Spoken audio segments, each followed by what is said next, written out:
This conference will now be recorded. And of course, as always, if there's any connection challenges, please let me know by putting a note in the chat. I discovered that my spouse, who is working by webinar himself in another area of the house, we often have dueling webinars.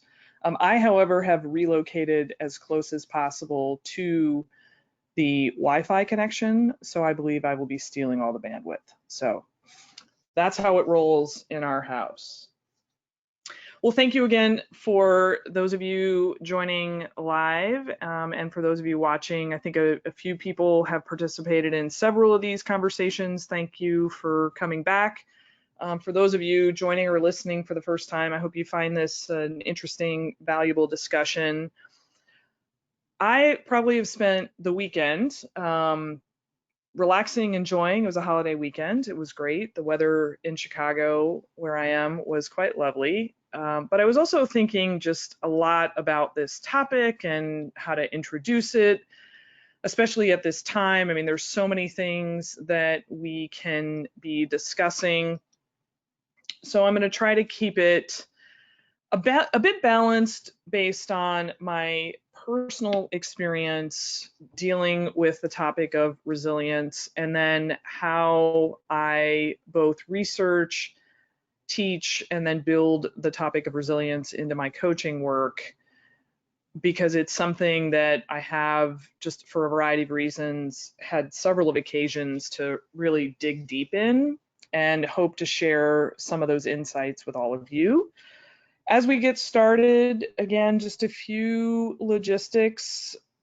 Again, many of you I've had a chance to speak with before. My name is Pam Schilling, and I run Archer Career as our Chief Executive Officer and thought leader in the career space. I have an amazing, talented team that's even growing. We have a couple of interns who've joined us for the summer, which I'm really excited about, but just a totally committed group of people that care a lot about careers and career advancement, and really getting, the most out of both educational investments and also the hard work that we put into our careers. And a couple of other logistics as we get started. This webinar series, I imagine we're going to continue like this over the next several months. I'm super excited. I had a little bit of a shift in my schedule, but I'm very excited about the next session that I'm going to be doing on June 9th. I actually have a colleague of mine who has just gone through an interview process, and she's going to join me for a conversation and talking a little bit about her longer term preparation, talking about how that interview came about, what led up to it, how she prepared. And I think it's just going to be a great discussion, dialogue. Many of you are job searching in her shoes, and I just think it'll be a nice conversation to kind of hear from somebody who's walking in the trenches right now. So that'll be on June 9th. And then for a couple of weeks, I do a lot of work with individuals that are looking at consulting jobs or jobs that use consulting skill sets, whether it's product management, project management, some of the data science roles, some brand management, corporate strategy, other type of business competencies. We're going to do a couple of sessions each month over the course of the summer to drill down on that area a lot. I just have a lot of individuals that are interested in that. We're going to talk about the consulting industry and kind of this broad why consulting, talk a little bit about why it's so hard to get these type of jobs. And then we're also going to do a session that introduces the case interview and talk a little bit about that, just as a way to introduce it for those that are maybe thinking about going into consulting, for those who may find in your interview process you end up with a case interview, and have some discussion about that and how to prepare for it. I know that I work with a lot of professionals that almost get surprised by case interviews and not interviewing for consulting jobs. So that's why we want to put that on the agenda for these webinars. So those are coming up. And then again, I continue to do some individual coaching This is one of the highlights of my week as well, just getting a chance to talk to so many different individuals that have career questions. And I continue to donate those fees to a local business here in my community. And that's just something I'm really excited about. Our team is, very focused on contributing to the success of others, and small businesses continue to struggle in our environment. So it's our way of helping in that context. With that, our focus then for this conversation, resilience. I'm going to talk about a few things. One, to discuss the characteristics of people who are resilient, and in some ways, why this is hard. It is not something that I have always done extremely well. I would say at times in my own professional and personal journey, it was something I did not do well. And even today, where I think that I have built more of this skill set, I have moments where, quite frankly, I think I'll describe it as fallen off the wagon. And I know when that happens now. That's probably the difference between the professional that I am today and my younger self. And one of the reasons why I became very, I guess, interested in the topic of resilience, well, really, there's two reasons. So one, I started teaching and working with college students, and I would imagine that we have a few students in college joining us tonight and who will be listening to this. I saw a lot of challenges with some of my college students that had nothing to do with the course topic. It just had to do with kind of working through the everyday stressors. And I was compelled to want to understand the drivers behind those challenges. And so I started doing research in this area. And then I think the other factor is I became a parent, and I started thinking about how I would need to teach and guide my own kids. And if I was going to do that and, try to do it halfway right, I just wanted to understand this topic. And then it filtered into so many other aspects of my work with my clients. For any of you doing a job search or having done job searches in the past, I can imagine this statement is obvious, but it is a roller coaster. And sometimes when you're job searching for a very long period of time, it's hard to kind of stay motivated. And so that's, a big part of my work as well. And then even if we're not job searching, just staying in our jobs and staying motivated and trying to tackle organizational politics, if we're working with clients in some way, dealing with their idiosyncrasies, and this concept of trying to stick to it, but yet being in the moment while still looking forward to our goals and ambitions. I mean, I think this is a struggle for many, many professionals. And I don't care what your background, what your education, what your job, what your age is. I think it touches everybody. So we're going to talk on this topic, and I'm going to lay out what research tells us about the components to having resilience. I call this the resilience framework. And then I'm going to offer a few suggestions on how to continue to build your resilience, how maybe to start building it if it's something that maybe is a definite struggle. And I think also for many of us right now, resilience has taken on a different definition because we have many, many more constraints. We might be feeling like progress is not happening. And the time horizon is so uncertain that having some extra tools to kind of dig in might be helpful. And as always, I'll take a few pauses for questions via the chat and then live to hear a little bit from some of the things that all of you are thinking about. So I could probably give you all dozens of examples of, in my own life, I guess, facing obstacles and where I've had to dig in. there's so many examples, it's even hard to think about it. But I think, I'll maybe give two as a bit of context, just so that we can all relate on this topic together. So I'm going to go way back for a moment, way, way back.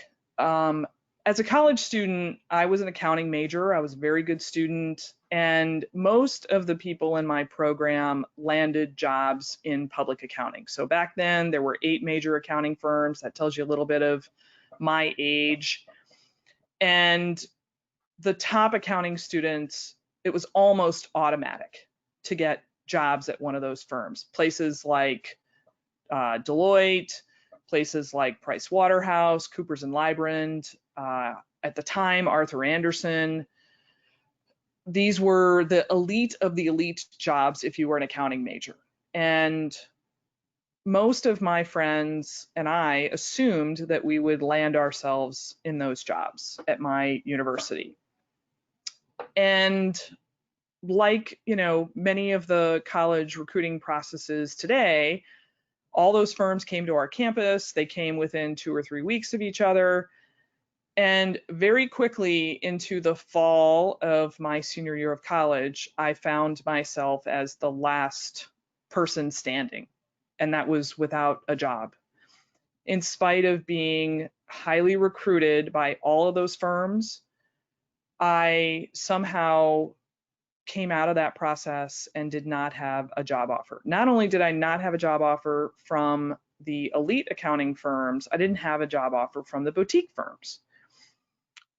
Probably it was me. There was clearly something that I was not doing right, but you have to kind of stand up and pick up yourself. Now, I found myself in a reasonably fortunate position because I chose to interview also with some companies. And those were my backup plans. And I happened to land a very good job offer with what ended up being my first job out of college, Sprint, where I worked for 7.5 years. So there was definitely a silver lining. There was a lot of heartbreak for a very short period of time. And, I think I had no other choice than to just keep pursuing, some type of a job and do so without hesitation. If you want to know the truth behind the accounting job, at some level I found out it wasn't me per se. I had a job offer coming, and I found this later from one of the professionals at one of the firms, and my job offer got pulled because of a comment by one of my professors, who apparently did not think I was particularly well suited for accounting. And frankly, that guy did me a huge favor because I was not.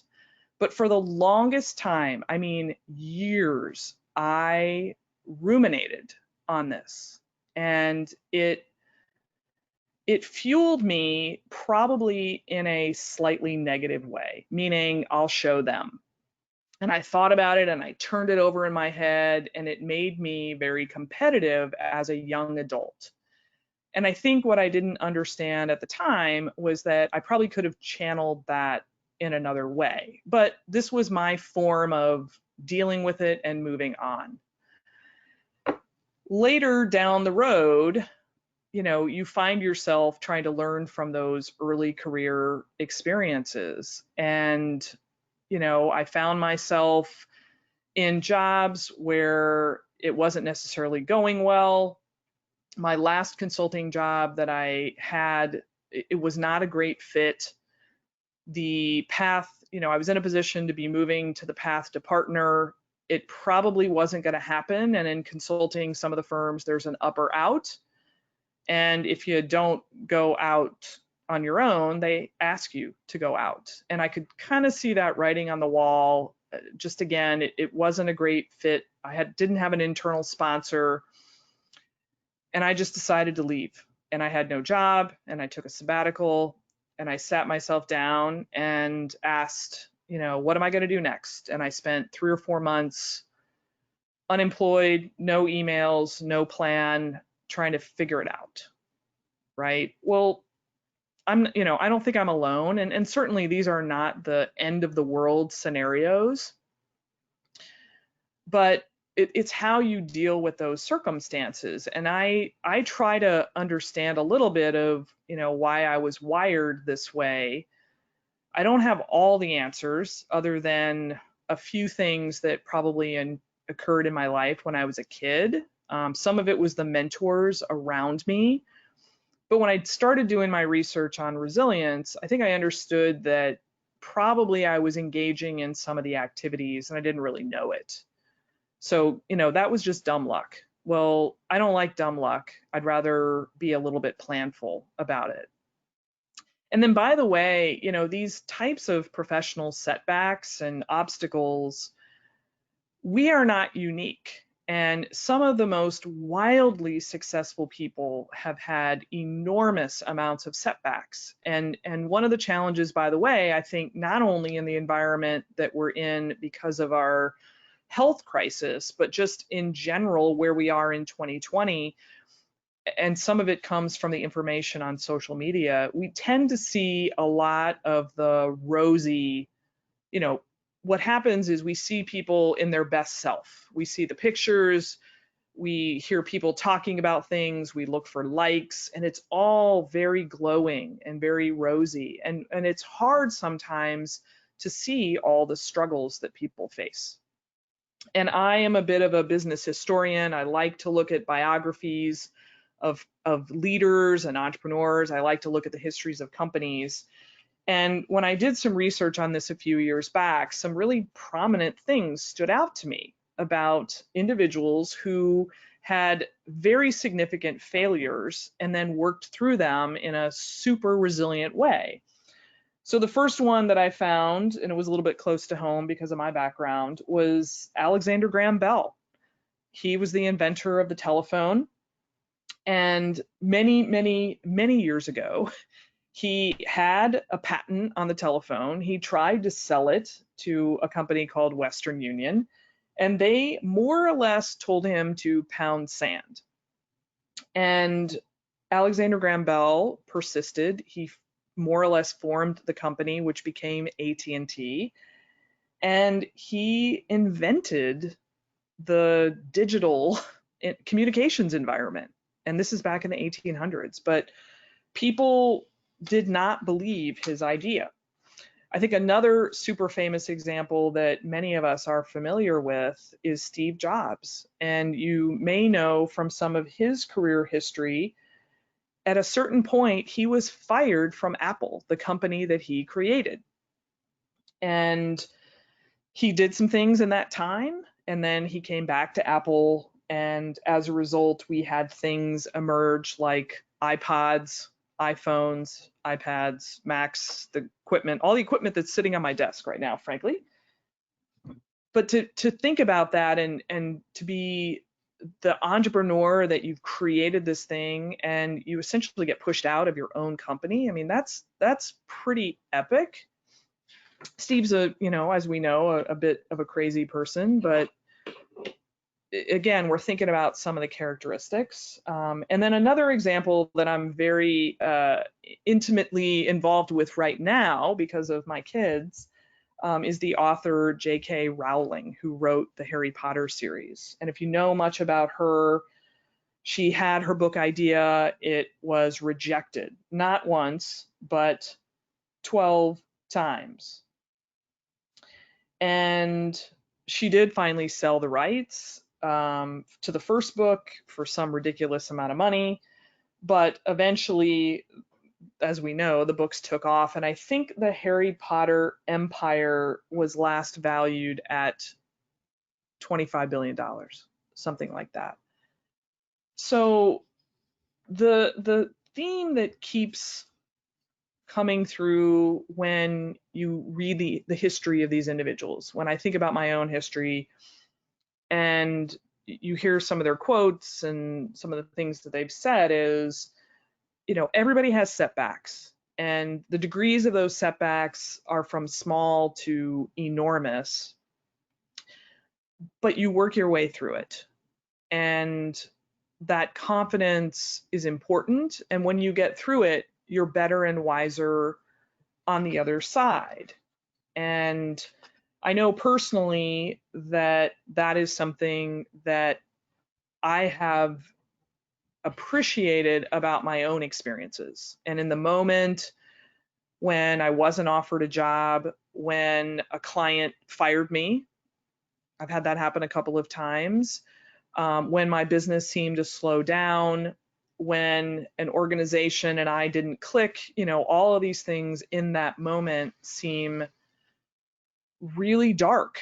Um, and that darkness is hard to work its way through. And by the way, I want to separate some of this from many of the challenges that individuals have with mental health and disorders that require medical care and those type of things, because those have a deeper issue that has to be dealt with, that there needs to be a bigger team involved. I'm speaking about the types of challenges that we can work through on our own. But I think also part of this process is having that self-awareness to know when you're on that line, and how to work through these things in the appropriate way. So with some of that said, from the research that I've done and thinking about this and working with this topic over many years, what we find is that resilient people have three main characteristics. So one is a true acceptance of reality. And you will find me having conversations with, whether it's, my friends, my family, myself, it's like, this situation really sucks. I might even use stronger language depending on who's in the room. I might get really angry. I might recognize that the situation is not fair. I have been known to throw things into bodies of water to deal with my pent up frustration, but that is the reality and we just accept it.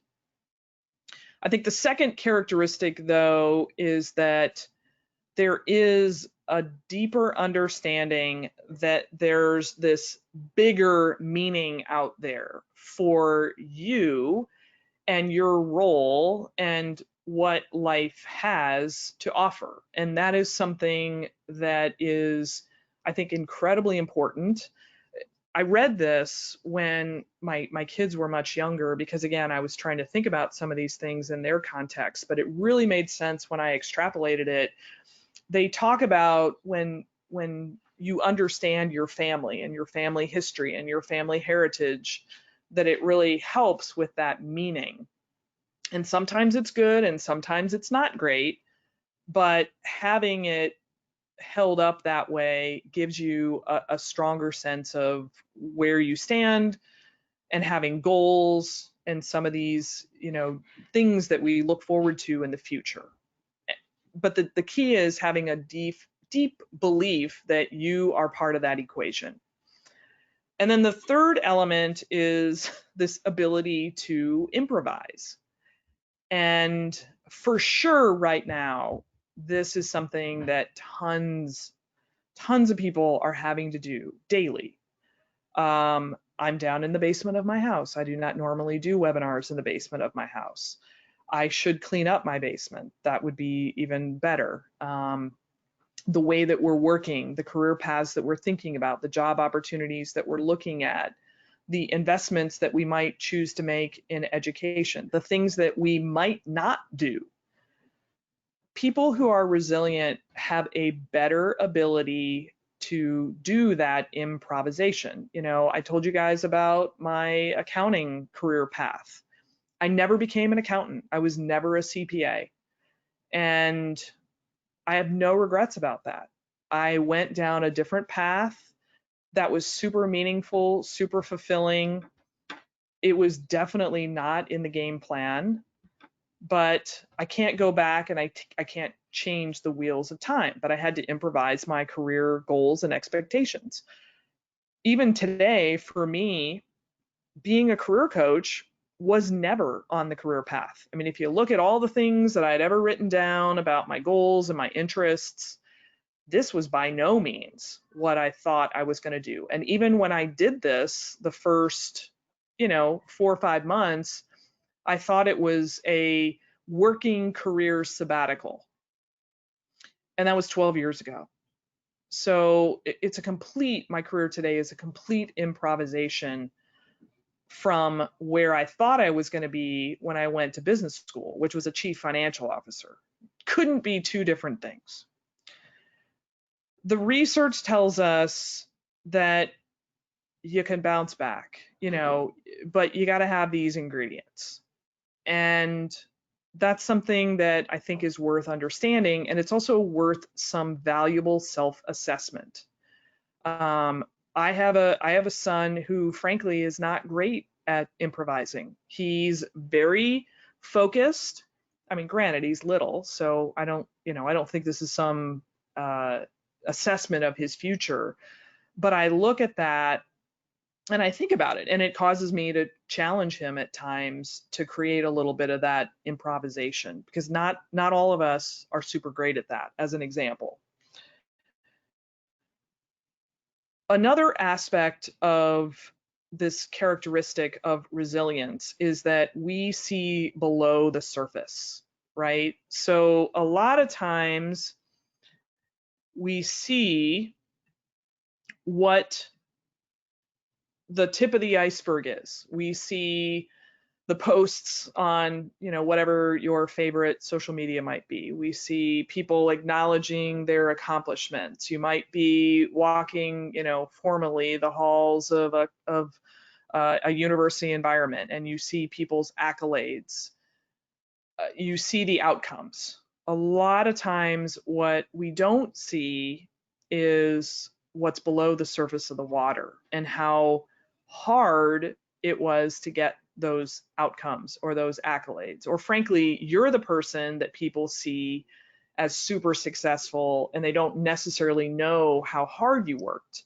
The simple analogy here as well is, if you look at, like a duck swimming on a lake, you see the duck, more or less very gently, elegantly, moving across the lake. What you don't see is their feet moving, like crazy under the water.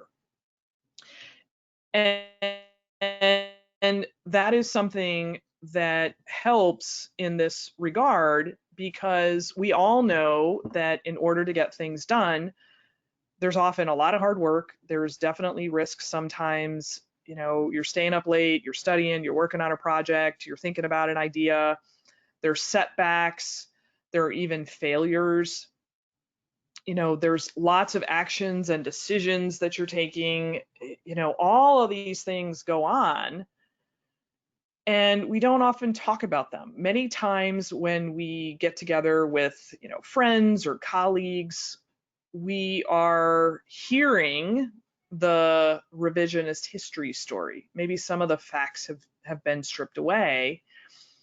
And I know this to be the case because when I'm doing interview prep with people, it's oftentimes hard to come up with a failure story, or it's hard to get into the details for certain setbacks. And I think just as humans, our nature is to think more about the good stuff and put away the stuff that's kind of painful.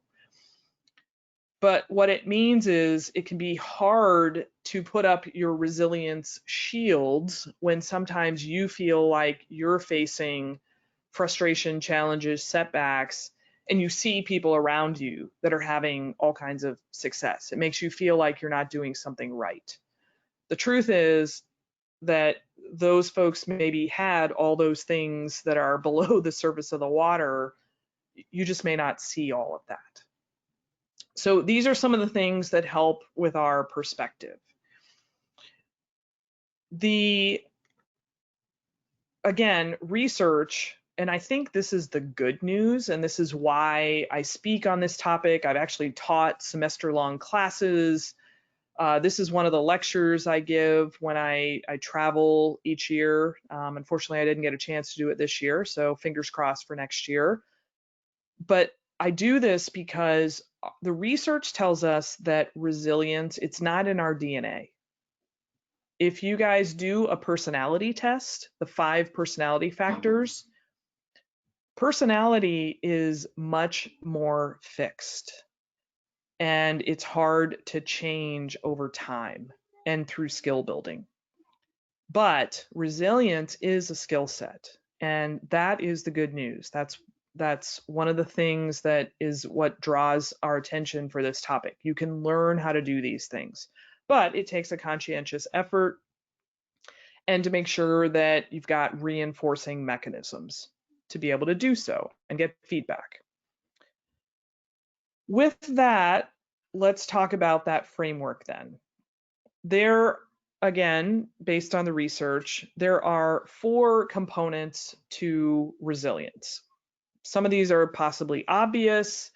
It's what is behind them that I think is so interesting and fascinating.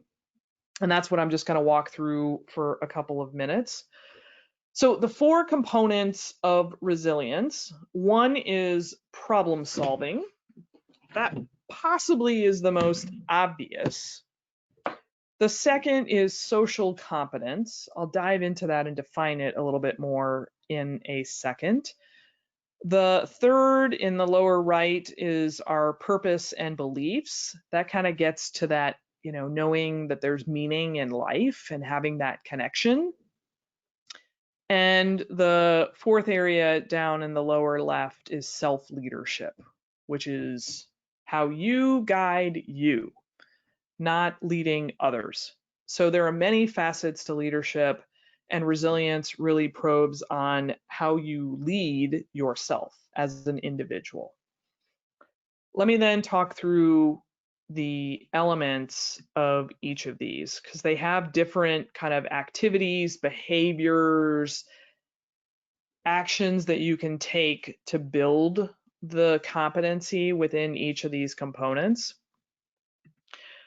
The first is problem solving. And there's a couple of things here that I'm going to highlight. And when I talk a little bit about next steps, I'll go into them a little bit more. So the types of activities or actions that people take for problem solving, they focus on a few things. So one is planning. And when I say planning, I don't mean having plans. I mean having some of the tasks that allow you to achieve the plan. There is something comforting in having a plan.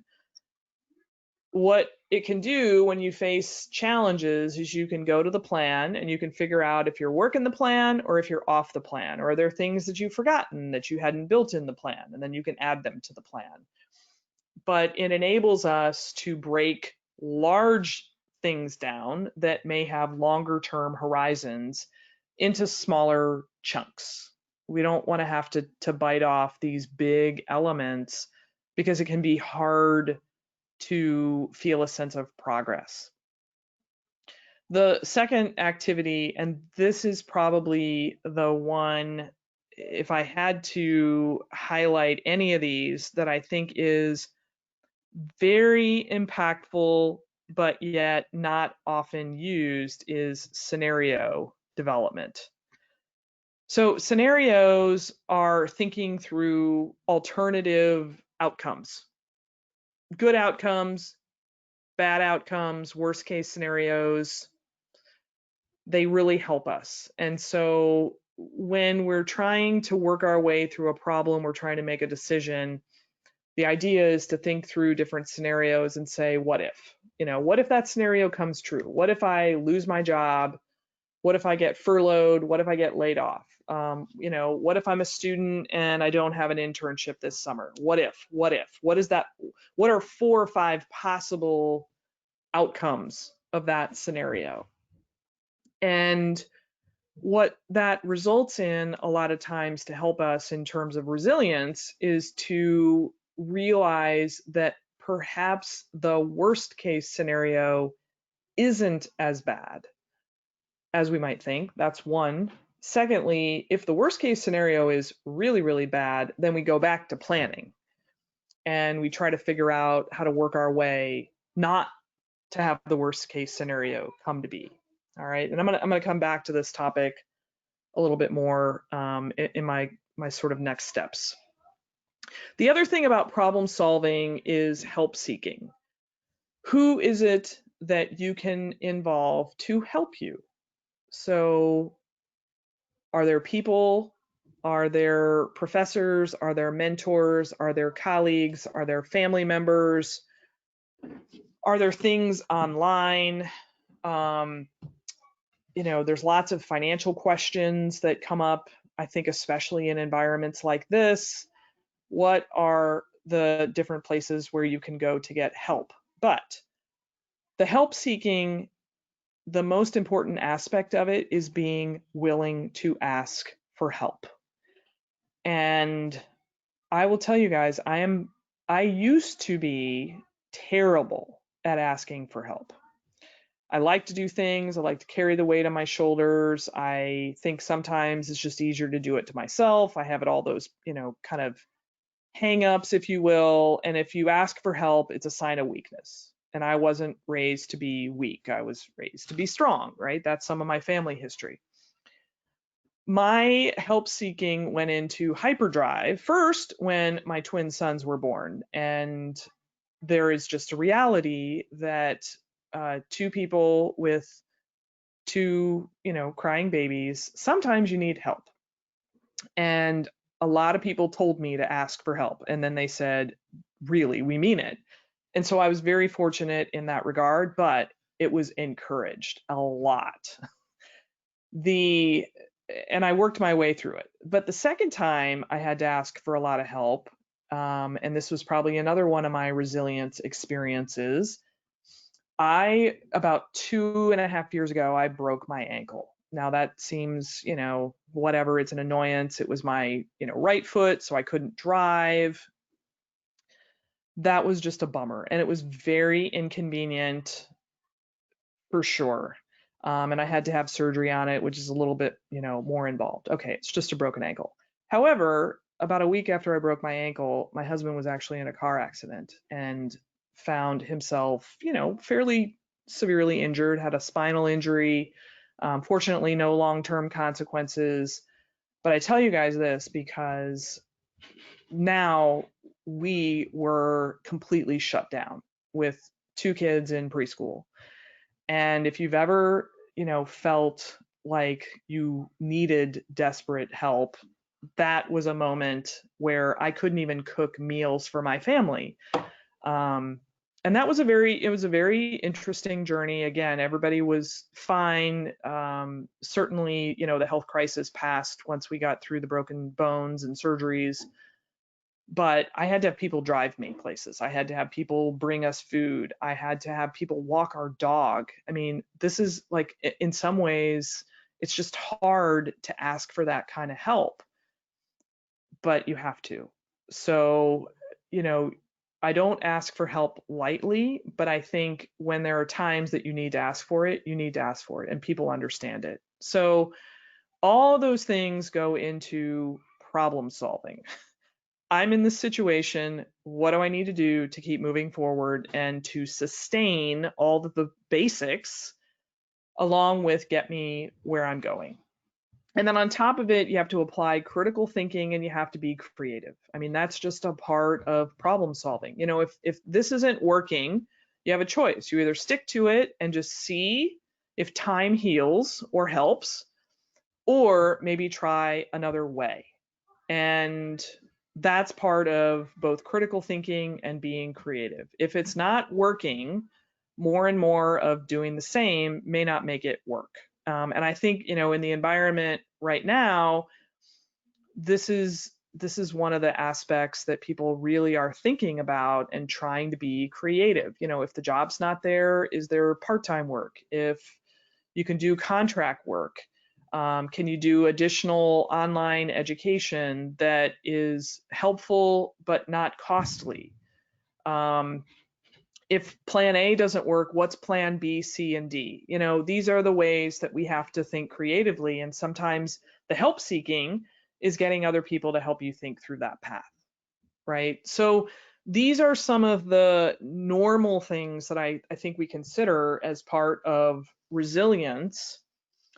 The piece that, again, I highlight is just this scenario planning, running through all the potential scenarios and challenging yourself to think through the worst case scenarios and to ask, is that if that happened, what's the consequence of it? And then what do I have to do to try to avoid the worst case scenario? The next area I want to speak about then is social competence. Normally, this would be a little bit, I think, easy to talk about and hard in some respects, but in our environment right now, I think it takes on a whole interesting dimension because one of the challenge of COVID-19 and the constraints and shelter in home and where physical social connection has been limited, but at the same time, for many, virtual connection has flourished. I think you have to think about how you relate to this. But in general, what the framework for resilience tells us is that you build resilience by building social competence. And what that means is that you have, this responsiveness towards people and engagement. You sort of adapt culturally to different things, and that can take on different meanings for people that are not in their country of origin. That can be difficult. I know I get a lot of questions from people that are international students and trying to adapt to the various scenarios. Trying to learn and think about those aspects can be important. I think empathy is a big consideration. I do feel like right now there's a lot of empathy going around. I also think there's some pockets where maybe it isn't there. I don't want to, speak too much from my own, personal point of view in that regard. But one of the comments I think I'll make about empathy, I'll extrapolate. The person you're dealing with on the other side, there's always something going on. There's likely a scenario that they're facing. They may not be telling you. And I think the piece of empathy to be aware of is that other people might have something going on. So if somebody is sharp, if somebody doesn't get back to you in an email, always ask yourself, gosh, maybe this person is busy, or maybe this person has something, happening. I know right now I'm super behind in many of my tasks and activities and emails because I just have a lot more going on, in my life, trying to deal with my family, helping out my dad. There's just a lot of personal things that I don't like them to interfere professionally, but this is life. And so having that kind of understanding, which, kind of crosses caring as well. Caring kind of moves into this territory of how do you help others? One of the things I think we learn is that we become stronger when we care about others. And that helps us create that life meaning that what I'm doing, I'm not just doing it for myself, I'm doing it for others as well. I had a mentor many years ago who gave me great advice. And this was probably at that point when I was speaking about, trying to prove myself and, prove those accounting firms wrong. And I would prove them wrong by getting the fastest promotion on my team. And one of the mentors I had who maybe thought I was being a little overly aggressive in my ambitions said to me, why don't you just show that you care about the success of others and do work in your teams to support the team, to support the leaders of the team. And if you do that long enough, people will recognize you. You just need to make sure that, your contributions are known. And it changed my paradigm quite a lot. It changed how I was received by people. And it changed my personal relationships. And I think that you end up having a lot more advocates that then help you work through things. So that idea of caring, I think, has many different meanings.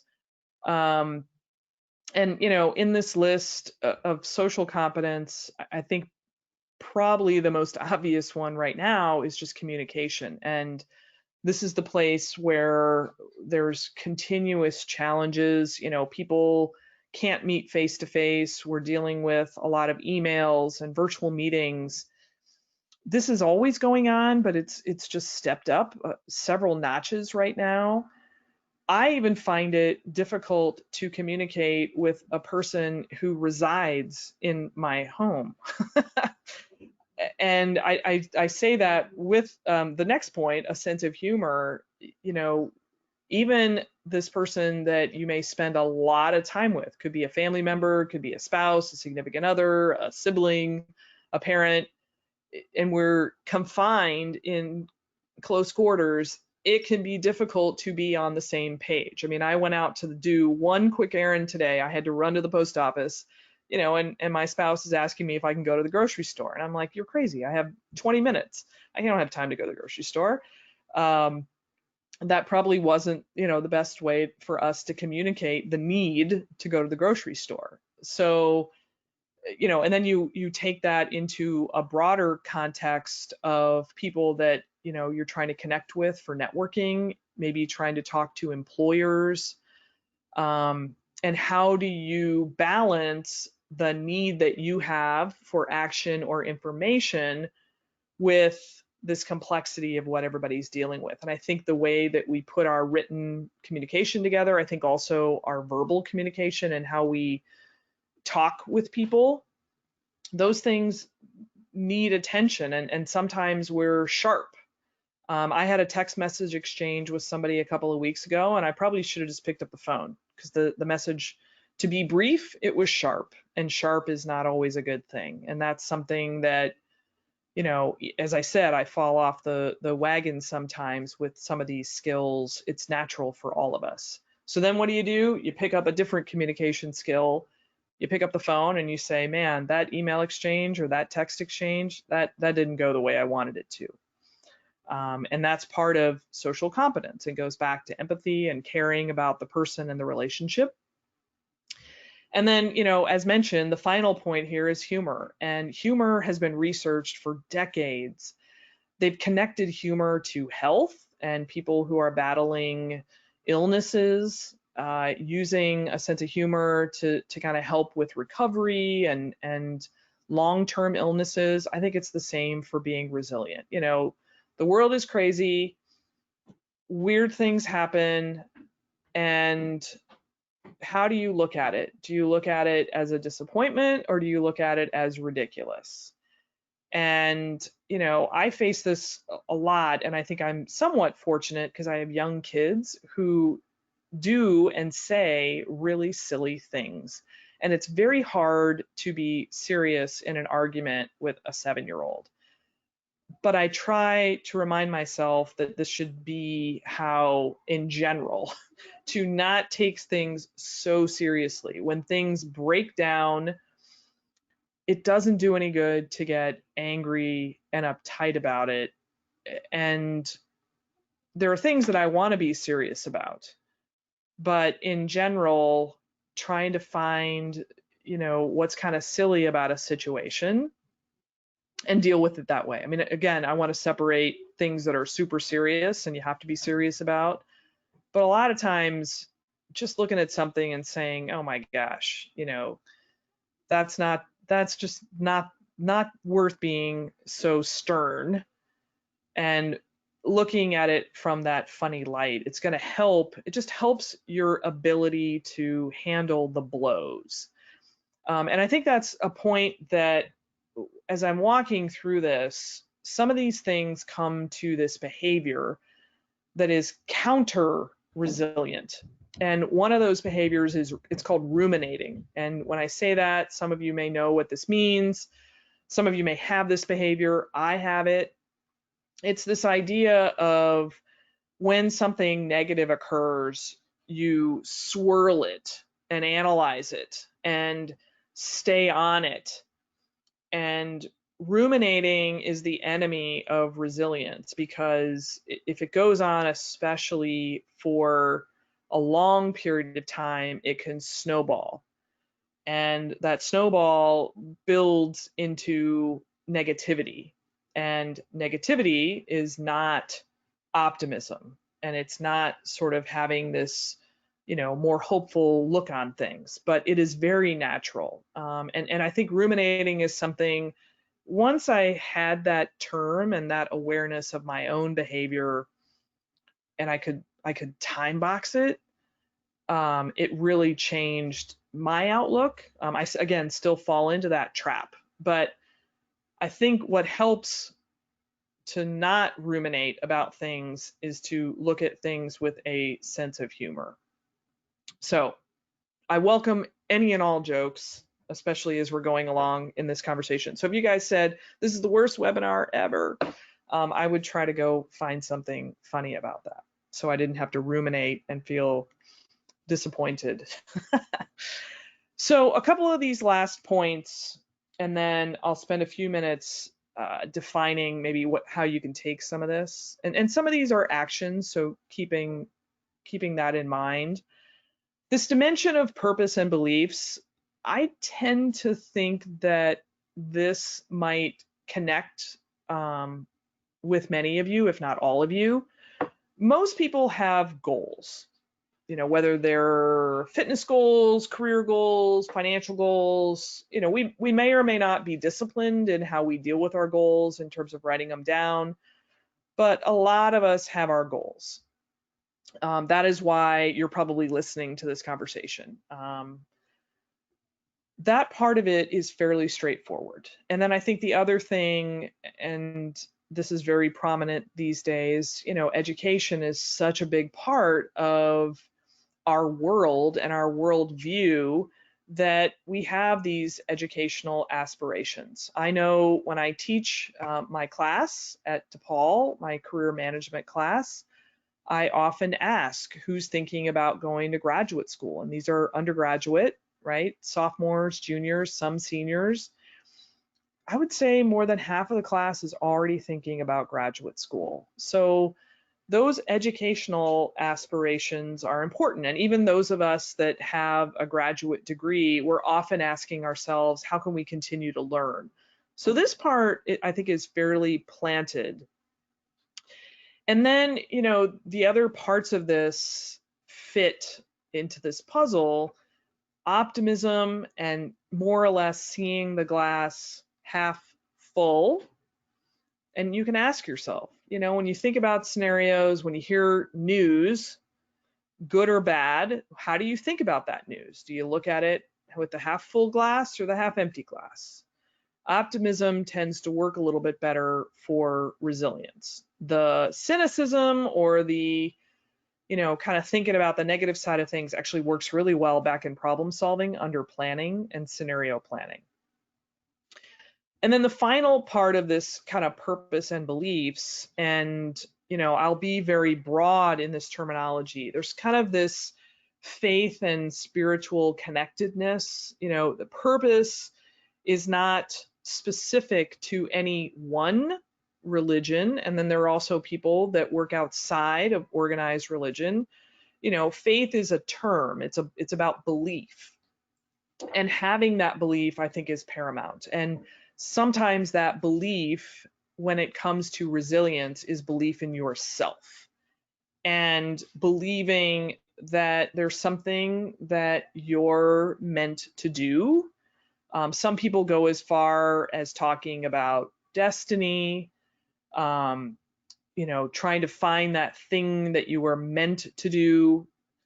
All of those things make sense. And there's varying degrees of this. I think for me, if we were having a beverage and talking in more of a casual setting, I probably would get into the details a little bit more. But, I do have a belief that there's some purpose of my personal and professional journey.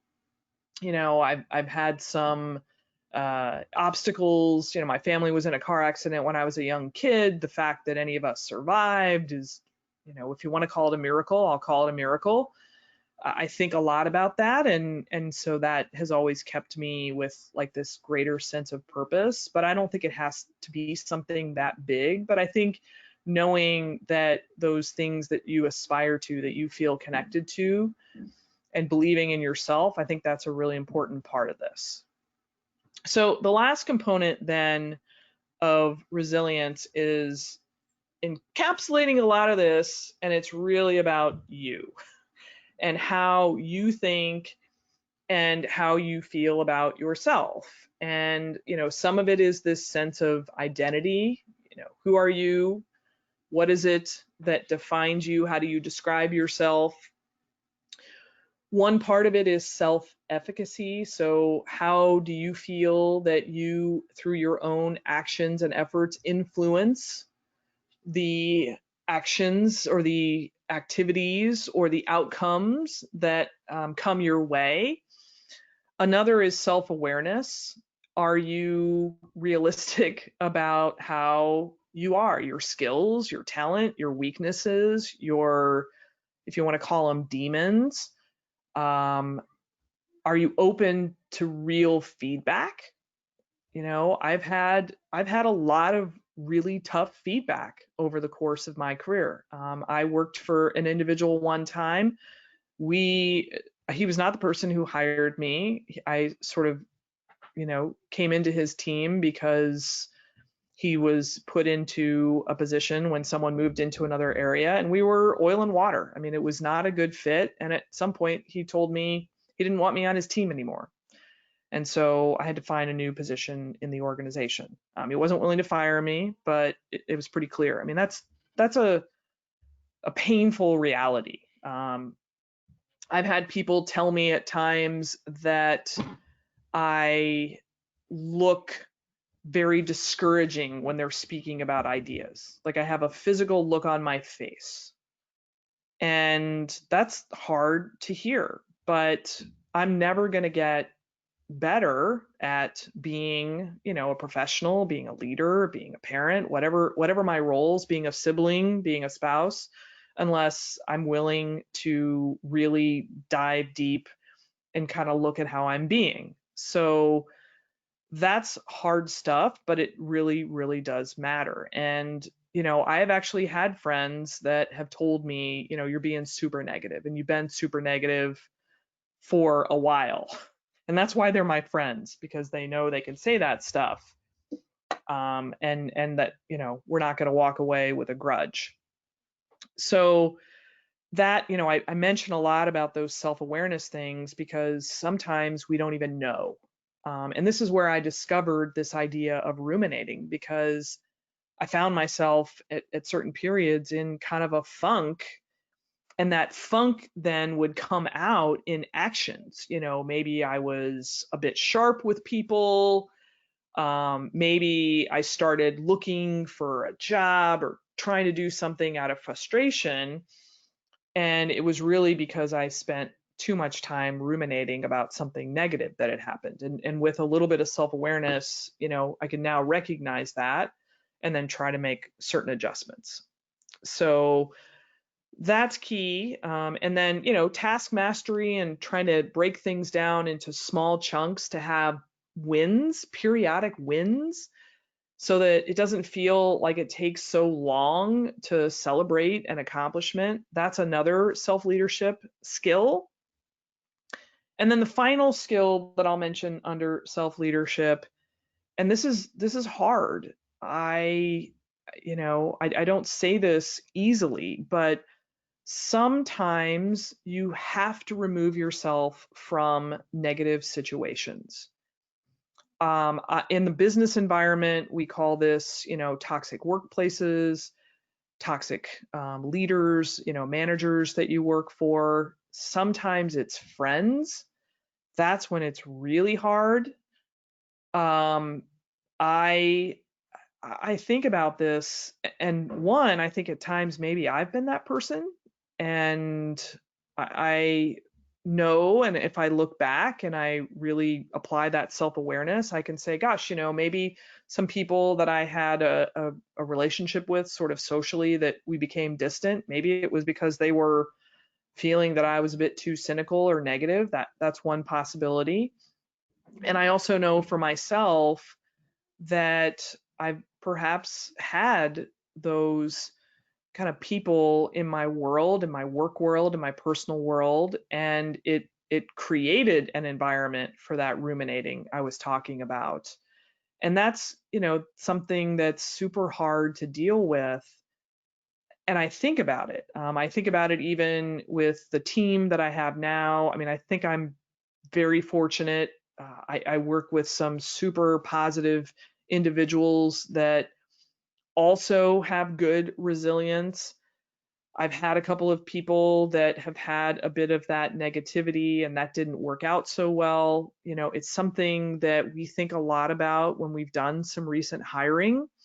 It's very hard, but it is so important. And so, if you think about a few of these, circumstances that maybe you've been in the past where that water cooler conversation, if it's, so and so did this or the company made this decision and oh my gosh, gossip and kind of getting on that bandwagon, those are also counter resilient behaviors and activities. And I think, what I believe is true, again, because we're human, that's something that we have to do because we need to express our frustration. But it's good to be with people who will just say, well, that's enough about that and let's move on. Is that a situation that we can change? Yes or no? Are we going to speak up about it? Yes or no? And you can decide, but just, maintaining that kind of base level of negativity, it does not help with the resilience skill set. Okay. So these pieces come together and all of them are like cross training. They're different muscles. If you put it in the context of, a sport, you have to build muscles in many different areas to succeed in a sport. If you're a musician, you have to build skills in, different aspects of playing music or performance. So the framework really is about picking apart these pieces, trying to figure out perhaps where you have strengths already, where you have behaviors that you're already engaging in and build on those.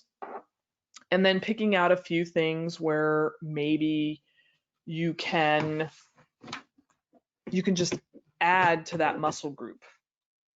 And, a few tactical next steps for maybe you all to think about, and then I'll spend some time with questions as we have them.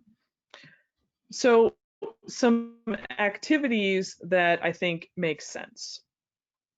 So one activity is called counterfactual thinking. And the idea is you have something negative that occurs, or you're facing a problem in your situation. And the idea is to really ask two questions when that happens. So question number one is it faces downward. It's like, well, maybe that situation could have been worse. So I had my internship canceled. Well, what could have made that situation worse? Well, maybe I could have moved down there and then the shelter in home, and I had spent all kinds of money and I didn't even get to start my internship. That might have been worse. Or maybe I'd taken that internship and, oh my gosh, maybe the person I'd worked for was a, terrible manager and it just would have caused me a ton of stress. Okay, that would have been worse. That's one side of it. The other side then is, how could this situation turn out better? It's like, well, okay, I've lost my internship. What will make this situation better? Well, maybe I have a chance to take a summer class that I hadn't thought about, and I can get a little ahead of my schedule. Maybe I've always wanted to learn how to bake. Maybe I'll start paying attention to baking classes and I'll spend the summer learning how to bake. I mean, that's a very silly example, but the idea with this counterfactual is take a situation, Think about how it could have been worse. And then the second part is, now that that situation has occurred, think about how it could be better. And this is a behavior, this is a practice. So it's called counterfactual thinking. That's one activity that you can engage in. The second activity is called feedback generation. And this really helps with that self-assessment. So this is a great time to maybe do a self-directed 360. Send out a couple of notes. Maybe it's people you've worked with in the past, maybe it's a professor, maybe it's a friend or a peer, and maybe, even do it simple and just say to them, I'm taking this summer and I'm thinking that this is a, professional growth opportunity for me to just tool my skills up a little bit. I have 3 questions for you. What is one thing that I should keep doing that you think I do really well? What is something that I should stop doing because it's a bad behavior or it's not showing me in the best light? And the third thing, might be something that I should do new if I'm trying to enhance my career in a certain area. And this is simple. It can happen over email. If you've got access to a free survey tool at a university, or you can use something like SurveyMonkey, you can do it that way. You can do it anonymously. You can do it open, doesn't matter. But this idea of generating feedback, it helps you maybe see, one, in that self-awareness dimension, and two, it could help reveal some of the places within the resilience framework where maybe you want to do a little bit more work. So that's an activity that I think is valuable. The third activity is really around expression of gratitude. And this is something that I think is like spreading karma. It also helps with building social connection. And it's maybe just, picking a handful of people that, again, you haven't talked to in a while, or people that have made an impression on you, people people you don't know, and just sending a short note, email, LinkedIn, written, and just say, hey, you're someone, I took your class, it meant a lot to me, I learned a lot, I just wanted to thank you, and have no expectation. I did this not too long ago.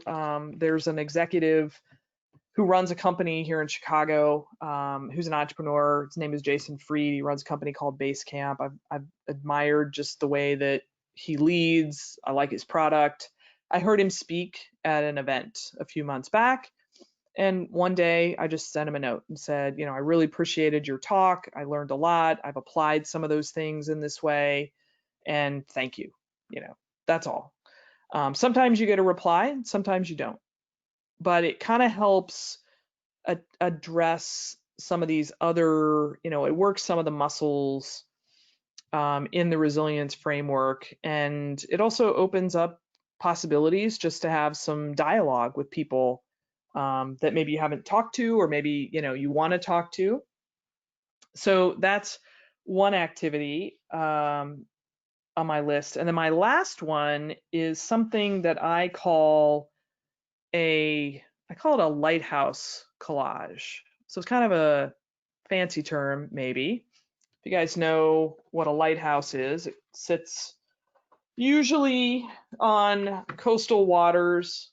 Back in the day, lighthouses were used by ships to make sure they didn't crash into the rocks. And I use this lighthouse collage to help me focus. So I build it digitally. I'll build it, in something like Photoshop or PowerPoint. I put certain pictures or words. You can do this in a lot of different ways. I mean, you could actually do it on paper. Nothing wrong with the old-fashioned, get a piece of poster board and some, magazines, or print out images. But I'll put pictures of things that represent stuff that's really important to me right now, that helps me focus. and I might put a quotation, something that really resonates with me right now. I might put a lyric from a song. There's a song right now called High Hopes. I play that a lot on my podcast, my iPod list. It could be my goals, could be some memories that serve you well. I mean, it could be anything. And I use this collage. So if you physically make it, it's kind of nice, print it out. If you can do it in color, if you have access to that, great. If not, no big deal. But like I'll print it out and I might put it behind a cabinet, or I might put it, in a place on my desk that's for me to look at when I need to, or I might put it inside of a notebook. And when I'm facing challenges, I look at it to remind me. When I'm facing frustration because maybe things aren't progressing the way that I want them to, I take a look at it. When I have tough decisions and maybe I've got some difficult choices to weigh through, there might be things there that help guide me. And I also I think the creative activities that type of lighthouse collage puts you in, it's distracting. And so when I find myself, especially if I'm into that circumstance where I'm ruminating again, when I can really like sharply adjust my focus to do something very creative, it almost snaps out of that kind of thinking. And I occasionally need some of those jolts. So I like to do things like that, and other things that follow. I mean, if you like drawing or doodling or building things with Legos and all that fun stuff, they all fall into kind of the same category of using more creative tasks to kind of break up the routine. But the lighthouse collage serves a particular purpose to again remind you, help you focus. And this idea of past, present, and future is something that I try to wrap that collage around, because there are things of the past that remind us. There's the things that we're doing right now that are the in process, and then there's the future. I mean, that's the kind of meaning of life elements, and so that's another way to kind of think about that. And if that's not your sort of forte, those things can also be done just with writing. All right. So I think with those comments, I am happy to take a few questions by the chat. I'm happy to expand on anything. I'm happy to talk about tools, resources, anything that might be helpful just as you all think about your present circumstances, building resilience. I know there were a number of questions submitted, but if we want to talk first, for those of you that are here on the webinar live, any questions that we can talk about, or even comments that you all may have.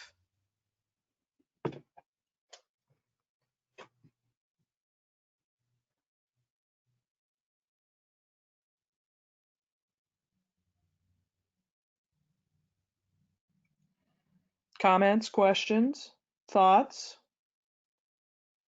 Hi, this is Christina Wagner. Hi, Christina. Hi, how are you? Good. How are you? Good, thanks. So the question that I have is, if you have resilience or you work on it, how do you appropriately convey this type of positive, resilient kind of attitude and foresight when you are interviewing and or creating a resume, so that you can put that foot forward without necessarily saying, I'm resilient? Yeah, that's a great question. So there's a few things. Let me talk about the interview, and then let me go backwards to the resume. So I think in the interview, this is a place that you can really showcase. So one of the things that employers want are professionals who are resilient, who have persistence, who have grit. And usually it comes about like they're trying to figure this out when they ask questions like, tell me about your biggest failure, tell me about challenges that you've overcome, tell me about a time that you had an idea and you couldn't get people to buy into it. What did you do? I mean, there's a number of questions that the underlying skill set that they're trying to get at is just how do you deal with frustration, and when do you know when to give up versus when do you dig in? So I think that you can do some reflection about all those different project work related challenges and map out how you tackled it. You know, it's essentially like describing the maze that you walked through. So if you think about this, you know, all of us, we face projects and it's like I'm walking along and then I hit the dead end and I had to turn back, you know, and go the other way. And then I ran into a big mud puddle, you know, and those were like naysayers or, you know, an executive that maybe I couldn't get their buy-in. And like describing how you dealt with that. So I ran into that wall. I realized that this approach wasn't going to work. So I stepped back. I thought about it. I went and talked to a few people. I got some input. I did a little bit of research, and then I came up with a couple of new approaches, right? So that's how you talk about it in an interview. Some interviewers, because of the culture of the company, they will care about personal challenges. You know, what's the hardest thing you've ever had to do? You know, what's the biggest personal obstacle that you've overcome? And you may be able to say, well, to be honest, this job search, this has been, it's been tough for obvious reasons. But let me tell you how I handled some of this. And that's one of the reasons why I'm super excited to be here today, because I know I've worked really hard to just stay positive, right? So in an interview, you're talking about professional resilience. You may have an opportunity to talk about it on a more personal level. The key in those conversations is to focus more on how you overcame the challenges, as opposed to spending a lot of time giving details about the frustration and the setbacks. Like, that's not what the interviewer wants to hear, because their concern will be that you are someone who ruminates. So you can be, when you're planning for your interview prep, that is how to tackle it. All right. Now, on the resume, it's a little bit trickier, because you tend to be describing A, very concisely, because the resume needs to be short, and B, you want to put things into more of a positive light. But I will at times use phrases in the resume like overcoming misalignment, dealing with ambiguous priorities. One of my other phrases is, and this probably isn't the right way to say it, but like rescuing a project that had begun to fail. You know, so if you have some of that within your resume bullet sprinkled in, you'll get across, you know, even using words like turnaround, overcoming employee performance issues. So the lesson from some of this, if I link those two things, is you're short on describing the object that you had to be resilient about. and you elaborate more on how you dealt with it, the actions to move forward. Does that give you some direction on that question, Christina? Yes, it does. Thank you. And I think, you know, it's worth also saying this is a tough area.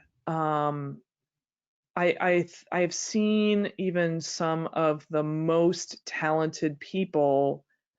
It's almost like you get to that interview stage, and it's like the adrenaline combined with the pent up frustration.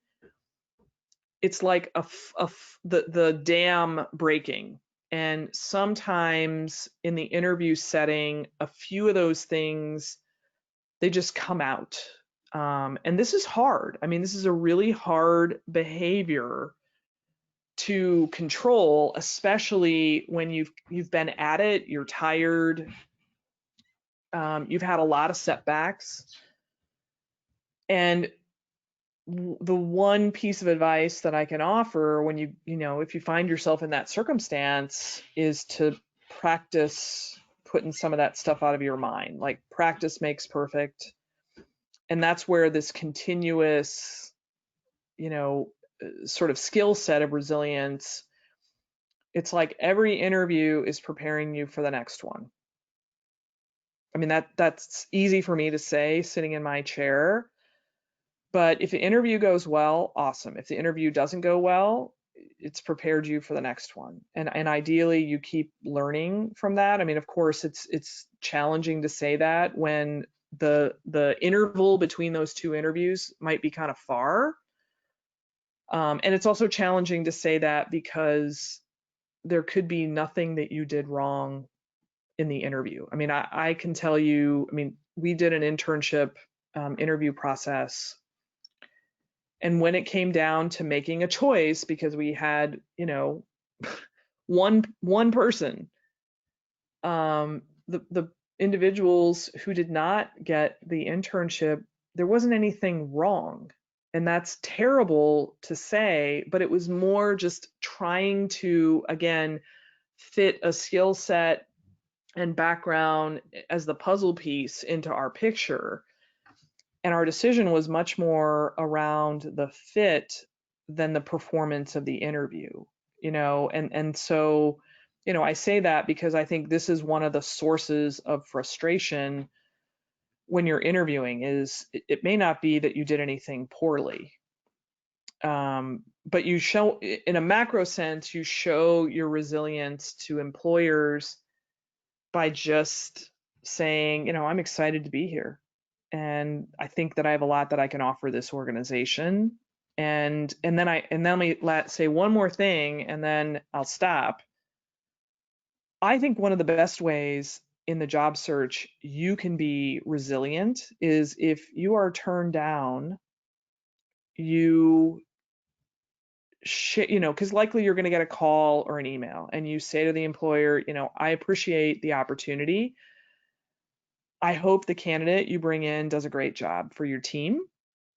I really enjoyed getting to know the organization. And should you find that there's another opportunity that comes up that might fit my background, I would welcome the chance to talk to you again. And I guarantee that if you say something, don't quote that, don't repeat it as a speech, but 99% of people never say that. Because as a job seeker, we feel like when we've said no, it's because the employer is rejecting us. And that isn't always the case. Sometimes there's two exceptional candidates and you can only hire one. And I know many people who have gotten a second call after they got a no. So in the world of, you know, for those of you that are job seekers, if you find yourself on that side of the job search where an employer is telling you no, I would try to just continue to convey their interest. And, you know, you at least give yourself a good chance that maybe when something opens up, or by the way, maybe that candidate that they hired doesn't work out. That also happens. I mean, and I don't, if any of you listening happen to be on the HR side, you probably know that it happens with frequency. And then you might be the person that they call immediately. So, there's a few of those other thoughts I wanted to make sure that I shared. There's a question online on the chat that I want to answer. So, how do we keep from falling back on bad habits after we land back on our feet?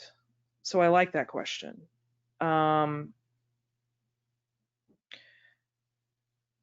So if I sort of think about this, the idea is you guys have something that you're working through, you have a goal you achieve, maybe you're a job searcher, students, and things now move forward and the rainbow appears, and it's easy to kind of go back to the old ways. I guess I would offer a couple of thoughts on that, because I do think that that's really true. Like when times are good, it's easy to not do certain things. One, I think habits are habits. And when we get into habits, and there's a lot of research also on habits, they stick. And so if you form habits, try to make them stick. Habits are not for the good or the bad times. Habits are just habits. So I think there's a bit of a mindset here. The second thing I would encourage is to have a person or two in your world who is a truth speaker. So my spouse is a truth speaker. I mean, we're kind of stuck together, I suppose. At least we have been for 45 days now. But he'll be really honest with me. And I mean, I suppose that's one of the reasons why, we are life partners and together and married and all those great things. Because, love has certain attributes, but you also gotta, feel committed as a team. But on top of that, I have a couple of friends that are people that are really honest. One of my closest friends is she's a big supporter, but she'll also tell me when I'm over my skis or I'm not thinking realistically. I have a business, the co-founder of my company. She is a truth speaker. She's much more like realistic and like sees things a very different way than I do. And we have some rules about open and honest conversation. So I think having a couple of people on your team that help you with those habits. And then maybe the third suggestion I'll offer, I think it's worth, once a quarter, once a year, stepping back and like find a day to just think a little bit. And probably as professionals and individuals, this is one of the hardest things that I find for any of us, is to step away, turn off the devices, sit someplace and ask yourself some really good check-in questions. How are you doing? Are you aligned? Are you ruminating? Are you feeling good? Do you have people around you that support you? Are things headed in the direction? Are you being your best self? I mean, not to be, too quirky about it, but most of us know when we are being the person that we are, when we don't have to fake it. And I think just stepping away and asking some of those good questions of yourself and doing that quote self-assessment, that self-reflection, being, tough on yourself, but then also spending part of that time acknowledging the accomplishments. That's another thing that I believe many professionals lack, is stepping back and looking at how much has been accomplished. Because especially those of us that are in formal work environments who get performance management can sometimes focus a lot on what we need to do better. And we don't spend as much time on the things that we've done awesome. So I like to self-celebrate and remind myself. And with time, that can be hard to do. So I think a few of those things, they require, for me, what I do is I just put the date on my calendar. I'm really good when things are on my calendar. If they are not on my calendar, it gets tricky. So, and then find what works best for you. All of us are a little bit different. We have different degrees of discipline. But try it. I mean, that's probably the I think the thing I would like to maybe offer as a last comment, and I'm happy to stay on the call kind of beyond the formal wrap up. But the last sort of formal comment I'll make with our time is this: I don't think anything that I've talked about is in the spirit of perfection. It is not possible to be perfect, and I am a perfectionist. I'm really obsessive compulsive about certain things. I like to have things done right. I like to have things go right. It's somehow wired in me, and I have had to allow myself to be imperfect. And so, recently I had a couple of, professional things kind of rattle my world, and I was ruminating. I mean, I couldn't sleep. I would get up at, 2 a.m. and I would read or do some work or, binge watch, some crazy thing on Netflix or Showtime. And I just, like, for several weeks, I was doing this on and off. And I just kind of gave myself a talk. I was like, all right, you're ruminating. You get, 2 or 3 more days and then this has to stop, and I say this just because I do think this isn't perfection. It's knowing, it's trying, it's continually making progress. And, the great thing about resilience is it's always there. And there's not a destination. It's not a place that you're striving to be. It's wherever you are today, getting a little bit better. And if you get a little bit better, tomorrow you'll be better than you were today. And next week you'll be a little bit better. And then if you have a setback, that's okay. You allow it.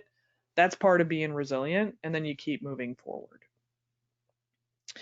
All right. So with that, I want to, again, thank you all. A couple things when I post this on the website, at our website, archercareer.com.